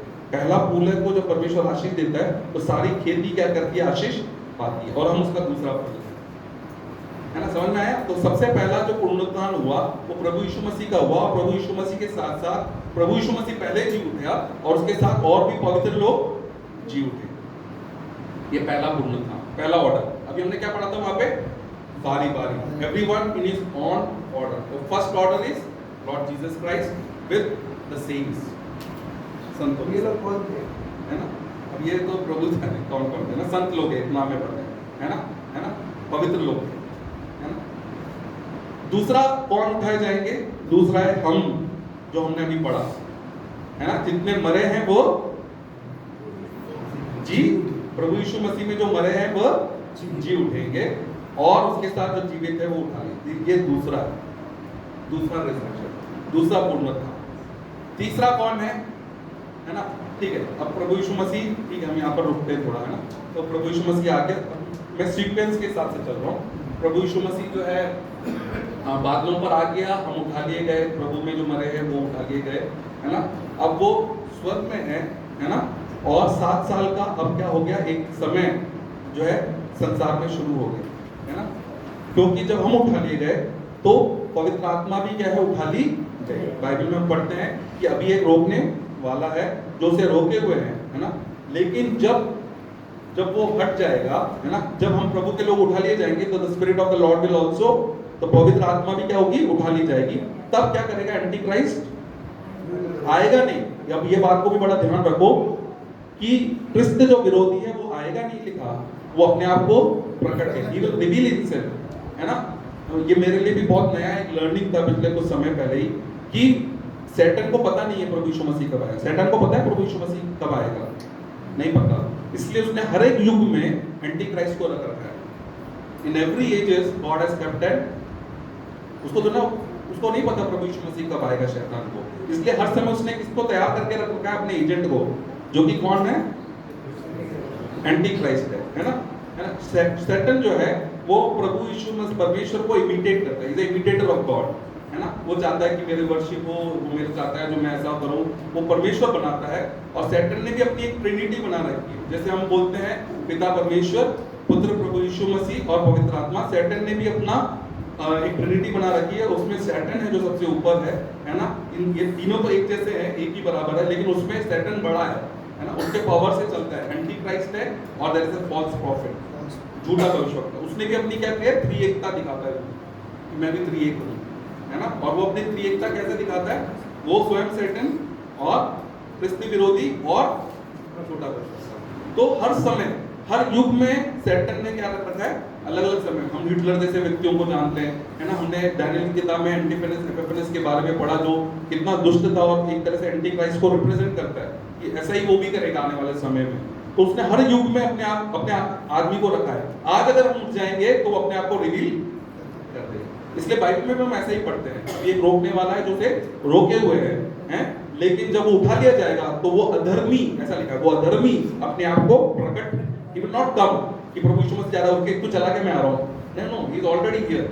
आज भी एंटी क्राइस्ट इस संसार में है, क्रिस्त विरोधी जो है आज भी संसार में है, क्योंकि हम यहाँ पर है और हमारे कारण पवित्र आत्मा भी हमारे साथ वास करती है, इसलिए वो अपने आप को छुपा के रखा हुआ है। लेकिन जब हम उठा लिए जाएंगे बादलों पर, तब वो अपने आप को क्या करेगा, प्रकट करेगा, है ना। जो हम प्रकाशित वाक्य की किताब में पढ़ते हैं कि वो घोड़ों में वो एक सफेद घोड़े पर सवार होकर आएगा, है ना। और वो बड़ी अच्छी बातें आज पूरी दुनिया क्या चाहती है, शांति चाहती है। वो इज ए ग्रेट ऑरेटर, है ना। अगर आपने डैनियल की किताब में उसके बारे में हमने पढ़ा था तो देखा था उसका एक सिंग है ना, छोट, और उसकी आंखें हैं। आंखें किसको बताती है, इंटेलिजेंस को, और उसको बड़ा बोल्ड, उसको बड़ा मुंह दिया गया बोलने के लिए।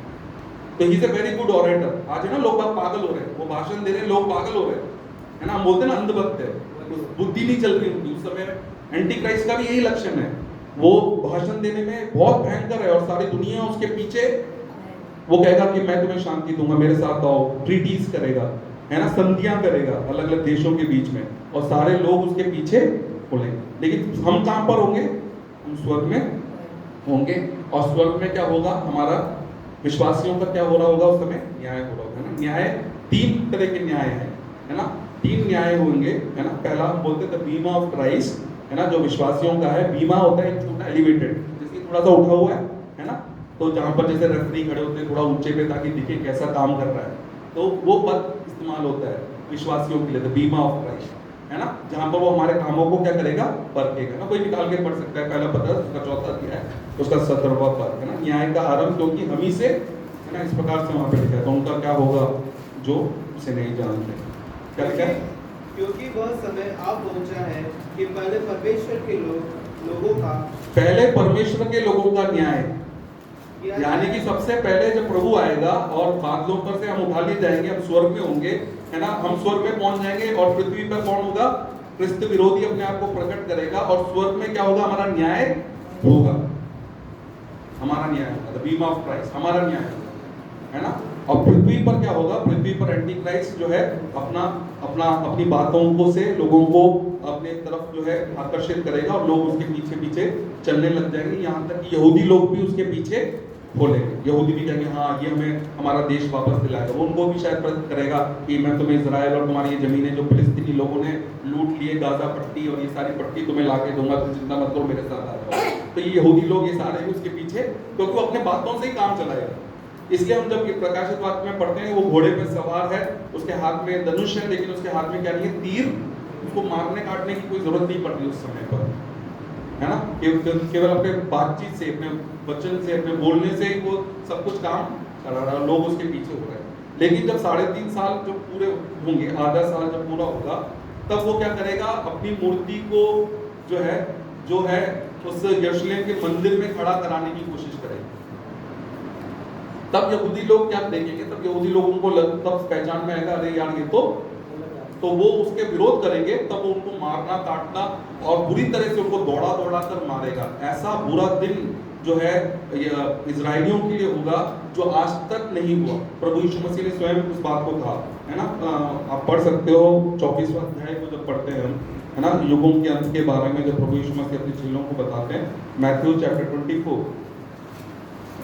है ना, उधर उसके 15 से देखो हम जब पढ़ते हैं, मैं पढ़ता हूँ। सो और आप अपनी किताबों में ध्यान से देखना, और जब तुम उस उजड़ने वाली घृणित वस्तुओं को जिसकी चर्चा दानियल भविष्यवक्ता के द्वारा हुई थी पवित्र स्थान में खड़ी हुई देखो, तब जो यहूदी हो वो पहाड़ों पर भाग जाए, जो कोटों पर हो वो घर में से सामान लेने को ना उतरे, जो खेत में हो वो अपना कपड़ा लेने को पीछे ना लौटे। उन दिनों जो गर्भवती और दूध पिलाती होगी उनके लिए हाय हाय, और प्रार्थना किया करो कि तुम जाड़े या सबत के दिन भागना ना पड़े, है ना। एंटी क्राइस्ट उनको मारेगा, है ना, और वो भगेंगे अपनी जान को बचाकर इधर उधर, है ना, क्योंकि उस समय ऐसा भारी क्लेश होगा। देखो प्रभु यीशु मसीह क्या बोलता है, उस समय ऐसा भारी क्लेश होगा जैसा जगत के आरंभ से अब तक कभी नहीं हुआ। आज तक जो नीरो ने या किसी व्यक्ति ने, हिटलर ने जिंदा जला दिया, रात को मोमबत्ती के लिए विश्वासी लोगों को जलाते थे, हैं गैस चैम्बर में डाल के, क्या कहते हैं, जहरीली गैस डाल के लाखों लोगों को मारते थे। ये कुछ भी नहीं है। प्रभु यीशु मसीह क्या कहता है, क्योंकि उस समय ऐसा भारी क्लेश होगा जो जगत के आरंभ से अभी तक नहीं हुआ। फिर वो कहता है यदि वो दिन घटाए ना जाते तो कोई प्राणी नहीं बचता, है ना। इजराइलियों के लिए लगभग 75% ऑफ पॉपुलेशन खत्म हो जाएगी, 1/3 केवल बचेंगे, है ना। हम जकरिया नबी की किताब में पढ़ते हैं केवल 1/3, और वो भी परमेश्वर ने उनके लिए विशेष स्थान, है ना, पेट्रा करके एक जगह को तैयार किया है जहाँ पर वो जो है छुप जाएंगे, और जो है एंटी क्राइस्ट उनको ढूंढ नहीं पाएगा, शैतान उनको ढूंढ नहीं पाएगा कि वो कहाँ पर है ना। और उस समय वो प्रभु उनको कुछ लोगों को जो है अपने लिए जो है बचाकर रखेगा, है ना, जिन्होंने जो है प्रभु के लिए जो विश्वास योग्य रहे उन चीज लोगों को। तो ऐसा एक समय है ना। हमने जब डैनियल की किताब में भी पढ़ा था तो वहां पर भी उसके 12वें अध्याय में हमने पढ़ा था, 12वें अध्याय के पहले पद में, उस समय मिकाएल नामक का बड़ा प्रधान जो तेरे जाति भाई का पक्ष करने को खड़ा रहता है वो उठेगा। वो ऐसे संकट का समय होगा जैसा किसी जाति के उत्पन्न होने के समय से लेकर अब तक कभी ना हुआ, ऐसा समय। तो हम स्वर्ग में होंगे और पृथ्वी पर क्या हो रहा होगा, बहुत बड़ा क्लेश, और बहुत बड़ा क्लेश हो रहा होगा। और प्रभु जो है इन इजरायलियों को जो है क्या कहते हैं, इस बड़े दुखों के अंदर से निकालकर उनको क्या कर रहा है, निर्मल कर रहा है, उनको पवित्र बनाने की कोशिश कर रहा है कि वो जाने कि सच्चा उद्धारकर्ता कौन है। और उस पॉइंट तक पहुंचे जहां पर वो कहे कि प्रभु यीशु मसीह तू आ, और उस छाती जिसको उन्होंने भेदा था, जिसके बारे में उन्होंने मारा, जब प्रभु यीशु मसीह कहा कि इसका खून हमारे और हमारी संतानों पर पड़े, उस समय वो विलाप करेंगे, है ना। और उस समय ऐसा एक कठिन समय होगा जब सारे चारों दिशाओं से, है ना, वेस्ट साइड से जो है क्या कहते हैं सैटन एंटी क्राइस्ट, और क्या कहते हैं नॉर्थर्न किंगडम जो होता है इजिप्ट, सदर्न किंगडम, और ईस्ट साइड से कहते हैं कि चाइना और इंडिया, ये सारे इजराइल के ऊपर आक्रमण करेंगे चारों तरफ से, है ना। यहेजकेल की किताब में ड्राई बोन्स के बारे में पढ़ते हैं हम, है ना, वहाँ पर 2 बार उसको झटका लगता है ना। तो वैसा 2 वर्ल्ड वॉर हो चुके हैं, वो इजराइल के संबंध में है ना। और तीसरा ऐसा लिखा है कि तीसरा फिर चारों दिशाओं से हवाएं बहने लगी, है ना। फिर तो उसके अंदर जीवन नहीं है, तो उसने उसके अंदर किसने, प्रभु ने, परमेश्वर ने उसके अंदर क्या किया, जीवन फूका। वो इजराइल के संबंध में पहला वर्ल्ड वॉर में इजराइल का एक सीट बना, सेकंड वर्ल्ड वॉर में इजराइल देश स्थापित हुआ, है ना, लेकिन अभी भी वो डेड है। फिर आने वाले समय में चारों दिशाओं से उस पर आक्रमण जब होंगे तब प्रभु यीशु मसीह will make him spiritually alive, है ना। ये उस क्लेश काल का समय है जो हम ड्राई बोन्स के बारे में यहेजकेल की किताब में पढ़ते हैं, है ना। तो ये सारी चीजें होगी, है ना, ये प्रभु यीशु मसीह के द्वारा आगमन के विषय में। और जब ऐसा हो रहा होगा उस समय पर क्या कहते हैं, प्रभु अपने लाखों संतों के साथ क्या होगा, इस पृथ्वी पर आएगा। इसको हम सचमुच में बोलते हैं प्रभु यीशु मसीह का दोबारा आगमन, है ना। जब इस प्रकार से जब बड़ा युद्ध हो रहा होगा और इस प्रकार से जब बड़ा कोलाहल मच रहा होगा, तब प्रभु क्या है ना, इसी मेरे ख्याल से 24वां मत्ती रचित 24 में और प्रकाशित वाक्य में तो खैर हम पढ़ते ही हैं उन सारी बातों को, शायद 24वें अध्याय में भी है उसका 24 उसका। उन दिनों में क्लेश के बाद तुरंत सूर्य का उजाला हो जाएगा और चांद का प्रकाश जाता रहेगा और तारे आकाश से गिर पड़ेंगे और आकाश की शक्तियां हिलाई जाएगी। तब मनुष्य के पुत्र का चिन्ह आकाश में दिखाई देगा और तब पृथ्वी के सब कुल के लोग छाती पीटेंगे और मनुष्य के पुत्र को बड़ी सामर्थ और ऐश्वर्य के साथ आकाश के बादलों पर आता देखेंगे। और वो तुरी के बड़े शब्द के साथ और अपने दूतों को भेजेगा और वे आकाश के इस छोर से उस छोर तक चारों दिशा से उसके चुने हुओं को इकट्ठा करेगा। उस समय प्रभु यीशु मसीह क्या करेगा, आएगा। किसके साथ आएगा, हम यहूदा के पत्री में पढ़ते हैं, अपने लाखों हजारों संत के साथ। किसने इस बात को बोला, हानोक ने बोला। अगर आप उसका, मैंने आपको एक बार बताया, जब हानोक जिंदा था उस समय पर आदम भी जीवित था। अगर आप उनके एज को कैलकुलेट करते हुए जाओगे तो जब आदम जीवित था तब हानोक जीवित था, यानी कि जब आदम जीवित था, पहला व्यक्ति संसार का जीवित था, उसी समय प्रभु के दोबारा आगमन की बात कर ली गई। सोचो आप, है ना। जूट में पढ़ते ना, कोई पढ़ सकता है जूट चैप्टर में, क्या 14 होना चाहिए, है ना, एक ही अध्याय है जूट में, यूदा, है ना। हाँ, जो क्या कहते हैं, हानोक जो आदम की 7वीं पीढ़ी में से था, उसने क्या भविष्यवाणी करी, देखो प्रभु अपने लाखों पवित्र लोगों के साथ आता है ना। उस समय प्रभु क्या करेगा, आएगा। और भी प्रकाशित वाक्य में हम पढ़ते हैं कि अपने मुंह की उस तलवार से ना, शब्दों से वो सबको क्या करेगा, भस्म कर डाले, सारे शत्रुओं को क्या करेगा, वो नाश। उसको हम बोलते हैं अर्थविदोन का युद्ध, है ना, अर्थविदोन का युद्ध।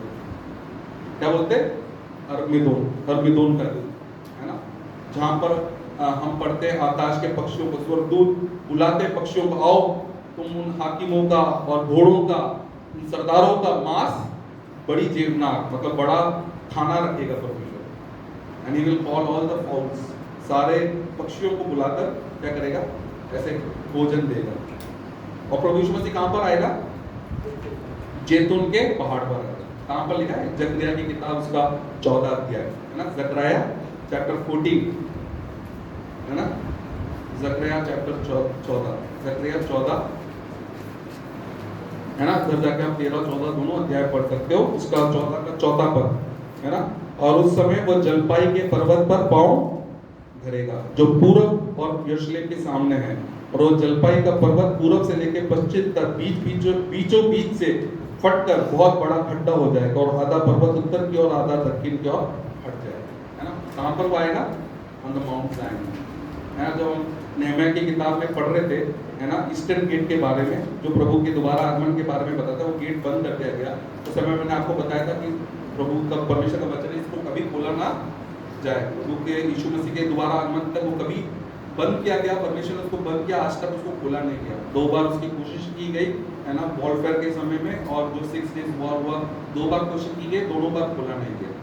और मुस्लिम्स को भी पता है कि प्रभु यीशु मसीह का यरूशलेम में आना इसी के अंदर से होगा, जलपाई पर्वत सामने है और यहाँ पूरब से वो जब अंदर आएगा, इसलिए उन्होंने उसके आगे टॉप्स वो बना दिए, कब्रें बना दी, क्योंकि उनका विश्वास क्या है कि पवित्र जन जो है कभी भी लाशों के ऊपर पैर नहीं रखे, इसलिए उनको पता है कि मसीहा जब आएगा तो उसको रोकने के लिए उन्होंने ऐसा कर दिया, है ना। आप गूगल करके देखना उसकी, है ना।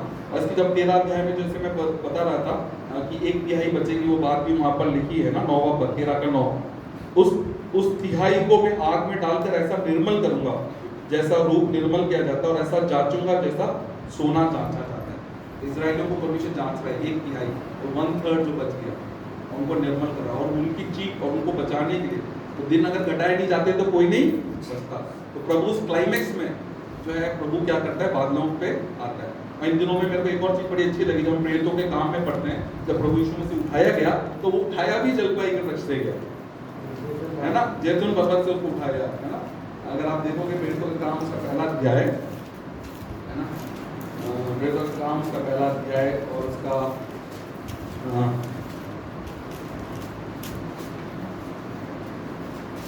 है ना 10वें पद से पढ़ता हूँ। और उस जाते समय वे आकाश की ओर ताकते रहे थे, तो देखो 2 श्वेत पुरुष पहने हुए उसके पास खड़े हुए और कहने लगे, हे गलील पुरुषों, तुम खड़े स्वर्ग की ओर क्या देख रहे हो?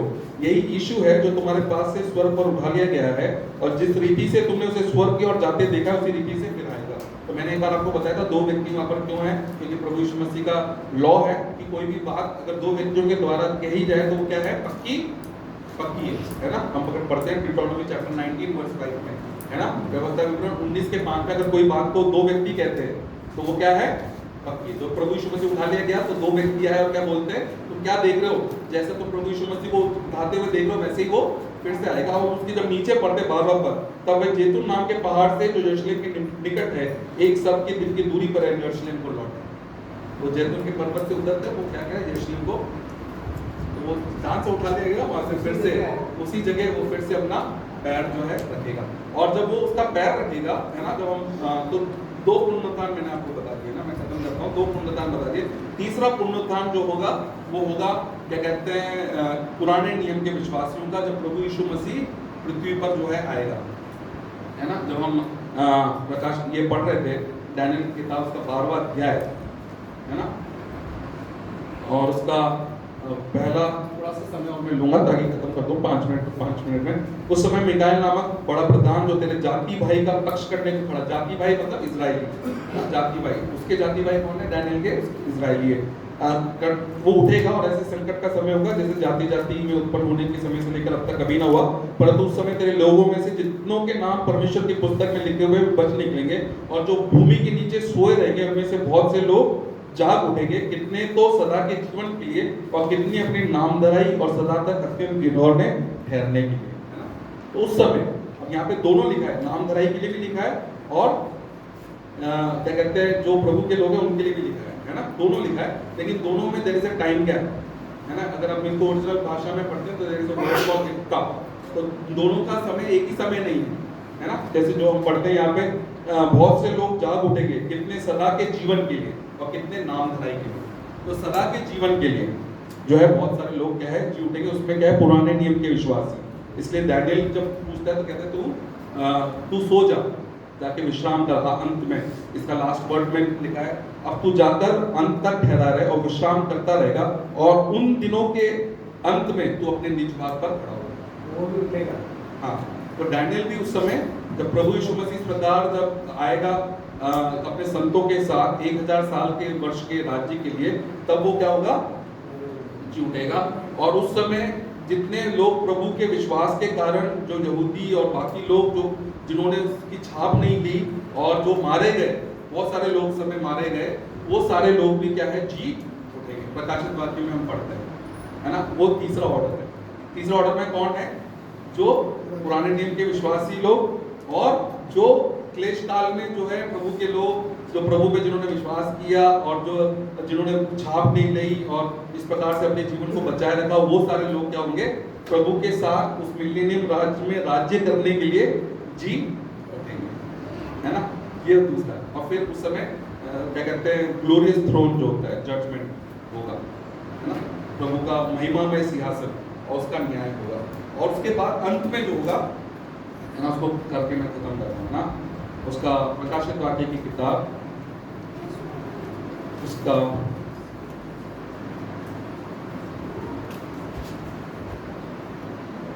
है ना,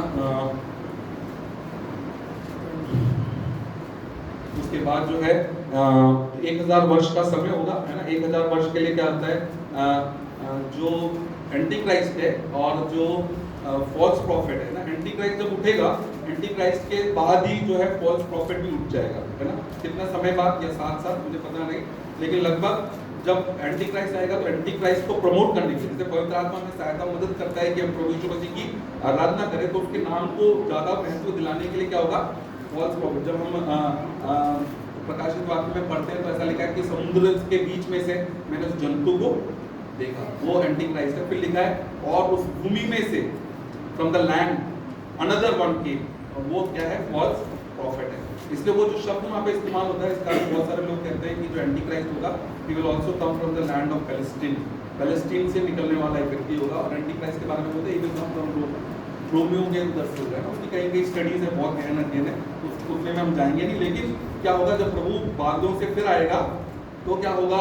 अपने संतों के साथ आएगा, इन सारे लोगों को क्या करेगा? मार डालेगा। और सबको सेटअप करने में उसको लगभग 75 डेज, ऐसा नहीं कि पहले दिन ही, सब कुछ सेट करेगा। और समय क्या करेगा? शैतान को क्या करेगा? बांध दिया जाएगा 1000 साल के लिए। लेकिन जो भरमाने वाला बाकियों को आग की गंधक में जो है डालेगा। और लास्ट के समय में 1000 साल का वर्ष जब पूरा होने वाला होगा तो शैतान कुछ समय के लिए फिर खोला जाएगा। और उस समय क्या होगा? वो फिर से लोगों को इकट्ठा करेगा। इतना सारे लोग बच गए, लेकिन अब भी कई लोग, इतना प्रभु का वो परमेश्वर का 1000 साल का राज्य चल रहा है, इसमें लोग मर भी रहे, जी भी रहे, अलग अलग जनरेशन आ गई, है ना। किस पे हम राज्य करेंगे? सारे लोग एक दूसरे को ना हुक्म चलाते रहेंगे, हम प्रभु के साथ राज्य करेंगे बोलेंगे, तो there is a new people, है ना, न्यू जनरेशन आएगा। और उसमें से फिर भी ऐसे कई लोग होंगे इतना सब कुछ करने पर भी नहीं, इन सबको फिर से वो इकट्ठा करके प्रभु के परमेश्वर के खिलाफ फिर से युद्ध करने की कोशिश करेंगे। सैटन आखिरी, है ना, आखिरी में फिर से एक और बार युद्ध करने की कोशिश करें, जिसको हम बोलते हैं परमेश्वर कहता है मैं क्या कहते हैं जंगली को उनसे क्या करूँगा? अलग करूँगा। जंगली और वो वीट में से क्या करूँगा? टैर्स को जो है मैं निकालूंगा। ये आखिरी परमेश्वर की एक छटनी है, तो परमेश्वर आखिरी में हटा देगा, है ना। उस समय क्या कहते हैं मेगो बोलते हैं, मेगो करके जगह, इन सारी जगहों से, रशिया, इस जगहों से जो है युद्ध करने के लिए फिर से आएंगे। और उस समय परमेश्वर फिर उनको क्या करेगा? उसको डाल देगा। और उस समय फिर एक और बार लोग बाग जी उठेंगे। ये कौन है? जो अंत का जो श्वेत सिंहासन है, परमेश्वर का व्हाइट थ्रोन जजमेंट है, इसमें जितने भी लोग समय खड़े होंगे वो सारे लोग क्या होंगे? नरक में डाल दिए जाएंगे, है ना। लेकिन उनके लिए भी पुस्तकें खोली जाएगी। ऐसा नहीं परमेश्वर ऐसे तुम दुष्ट को डाल दो, ऐसे नहीं, एवरीथिंग गॉड विल प्रूफ, है ना। पुस्तकें खोली गई, वहाँ पर भी लिखा है पुस्तकें खोली गई, और जिनका भी नाम जीवन की पुस्तक में नहीं है उन सबको यह आखिरी पुस्तक है। तो वो लोग भी क्या होंगे? जो सागर में मर गए, सागर अब मरे हुए को दे देगा, भूमि अपने मरे हुए को सारे मरे हुए को देगी। और फिर जो है हम क्या कहते हैं, प्रभु के साथ ऐसे राज्य फिर निरंतर परमेश्वर के साथ हम क्या करेंगे, वास करेंगे ना। तो मेरे को लगता है आपको थोड़ा बहुत तो समझ में आया कि नहीं, थोड़ा बहुत है, कुछ क्या बता सकते हो, बंद करें। तो हमारा प्रभु यीशु मसीह जो है जरूर आएगा, पहली बात है ना। टेस्टिमोनी हमने पढ़ा और इतनी बातें तो समझ में आ गई थी। अब इसके भी अंदर बहुत सारी बातें तो हम और सीख सकते हैं। इसके बीच में भी कई चीज़ें हैं, है ना, कौन कौन से देश कैसे कैसे आक्रमण करेंगे, क्या क्या होगा, है ना, अलग अलग जो घोड़ों को छोड़ा गया, है ना, लाल घोड़ा, काला घोड़ा, बहुत सारी चीज़ें, ये सारी चीज़ें उन 7 सालों के अंदर हो रही है। बहुत सारी बातें उनके बीच में, लेकिन मोटा मोटा जो प्रारूप है ना, जो आउटलाइन है वो यही है ना।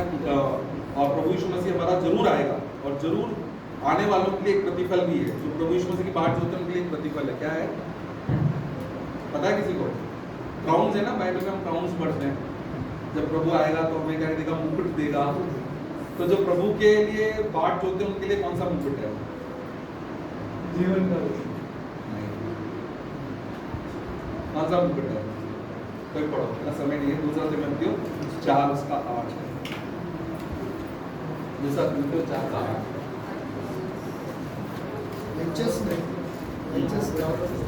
है ना, पढ़ना पे थी मैं।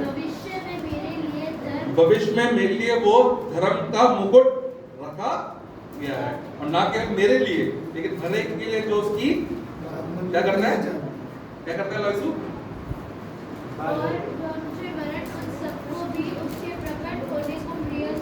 जो उसके प्रकट, और उन सबको भी जो उसके प्रकट होने को लिए जानते हैं।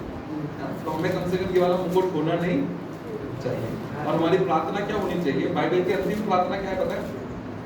बाइबल के अंदर की अंतिम प्रार्थना क्या है? दोबारा जल्दी है ना, प्रकाशित वाक्य 22 में 3 बार प्रभु यीशु मसीह बोलता है कि मैं शीघ्र आने वाला हूँ, मैं शीघ्र आने वाला हूँ। और उसका सेकंड लास्ट वर्ड जो है क्या कहते हैं, प्रकाशित वाक्य 22 उसका 20वां पद उधर ऐसे लिखा है, सो जो इन बातों की गवाही देता है, यानी कि प्रभु यीशु मसीह, और वह यह कहता है हाँ मैं शीघ्र आने वाला हूँ।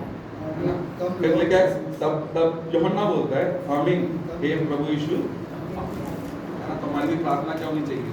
हमारी प्रार्थना रोज हम जो प्रार्थना करते हैं, है ना, मैं तो इन दिनों में जब बहुत सारे सताव होते हैं, है ना, मेरे हाथ पूछ के देखो, मैं हर रोज शाम को जब प्रेयर करता हूँ तो मैं हर रोज प्रार्थना करता हूँ लॉर्ड यू कम सून, हे प्रभु यीशु मसीह तू जल्द, है ना, तेरा राज्य आए, है ना, और तू ही है जो क्या करेगा, you are the one who will bring peace in this world, who will जज द नेशन विद राइटियसनेस, है ना। इसलिए हम अपने आप को क्या करें, तैयारी करें। और हमारी प्रार्थना का ये विषय क्या होना चाहिए कि प्रभु तू जल्द, तो प्रभु के आगमन के लिए हम तैयार रहे, है ना। हम नहीं जानते कब वो आएगा, है ना। पुराने समय में एक वर्ड ऐसा लिखा है, मैंने उसका ध्यान रखिए नहीं किया शब्द का, लेकिन एक वर्ड ऐसा लिखा हुआ है कि बी सिंसियर, ऐसा एक वर्ड है जो पौलुस कहता है, बी सिंसियर। उसका जो रूट वर्ड है वो है कि पुराने जमाने में लोग जो मूर्तियों को बेचते थे, तो जब मूर्तियों को जब बेचते थे तो उसका जो रूट वर्ड का मतलब है विदाउट वैक्स, विदाउट वैक्स। तो पुराने जमाने जब मूर्तियां बेचते थे तो मूर्तियों में कई जगह गड्ढा छेद होता था, लोग क्या करते थे, उधर क्या लगा देते थे, वैक्स लगा देते थे ताकि वो दिखे ना। लेकिन जो अच्छे खरीदार होते थे वो क्या करते थे पता है, जब वो मूर्ति को खरीदते थे तो उसको लाके धूप में रख देते थे। जब धूप में वो रखते थे उस चीज को, मूर्ति को लाके धूप में रखते थे, तो वो वैक्स क्या होती है, तो फिर पता लग जाता है इसमें क्या है, नमी है। वही वर्ड पॉल यूज करता है एक जगह, है ना, कि be sincere, don't add wax. प्रभु यीशु मसीह भी क्या है, धार्मिकता का सूरज, is the sun of righteousness, है ना। वो उसका सूर्य जब प्रकाशमान होगा तो ये सारी चीजें क्या होगी, जो हम छुपाते करते ना, ऊपर मक्खन पॉलिश लगा के रखते हैं दिखे ना, है ना। इसलिए बी सिंसियर, है ना, जो कुछ हम करते हैं, है ना, क्योंकि सबसे पहला क्या होगा, हमने पढ़ा, सबसे पहला क्या होगा, हमारा न्याय होगा, है ना, हमारा न्याय होगा। तो उसके लिए हम अपने आप को तैयार करें परमेश्वर के नाम में।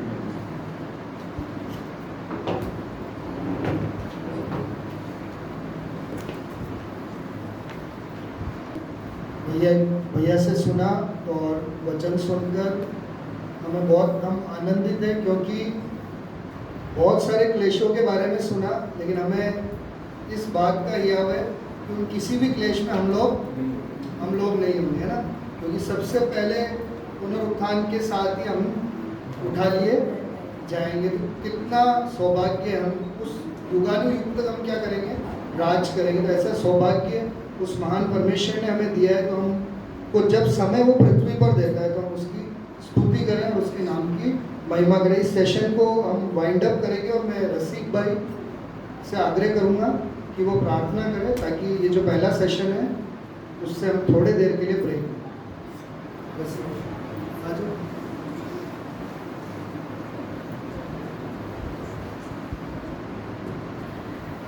और हम प्रार्थना करें।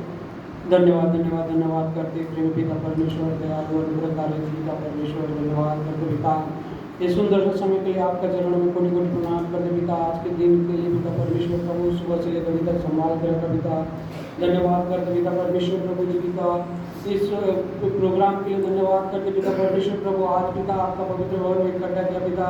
इस प्रोग्राम को आप पिता परमेश्वर प्रभु कब से सोच रहे थे पिता करने के लिए पिता, लेकिन आप सहायता मदद किया पिता। और सब कार्य को पिता परमेश्वर प्रभु आप पिता संभाला। धन्यवाद करते पिता। आपका प्रिय दासों के द्वारा जो वचन सुने पिता परमेश्वर प्रभु, वहाँ भी पिता परमेश्वर प्रभु वो वचन का मार्ग में चले पिता परमेश्वर प्रभु। अपना जीवन में पिता परमेश्वर प्रभु बहुत उतार चढ़ाव आता पिता, लेकिन पिता उसमें हम पिता सब कुछ छोड़ के पिता आपके पीछे चलने वाले हो सके पिता। आप ही पिता अपना आनंद का जिंदगी पिता परमेश्वर प्रभु आप जल्द आगमन में आने वाला पिता। धन्यवाद करते हे प्रभु यीशु राजा, धन्यवाद करते पिता परमेश्वर प्रभु। आपका दासों को भी पिता ज्ञान बुद्धि दिया पिता, अच्छा सा वचन सुना है पिता परमेश्वर प्रभु। धन्यवाद करते पिता परमेश्वर प्रभु। आत्मिक रूप से पिता वचन को हम सुने पिता परमेश्वर प्रभु। और पिता परमेश्वर प्रभु आपका महिमा जब तक इस संसार में रहे पिता तब तक पिता आपका महिमा सदा आनंद के साथ करे। आप जल्द आने वाले और आप सब जन को संग ले जाने वाले पिता। धन्यवाद करते और इस सारे आदर महिमा गौरव देते इस प्रार्थना को मांगते उदार पिता प्रभु यीशु के नाम से सुना कबूल कर पिता। आमीन।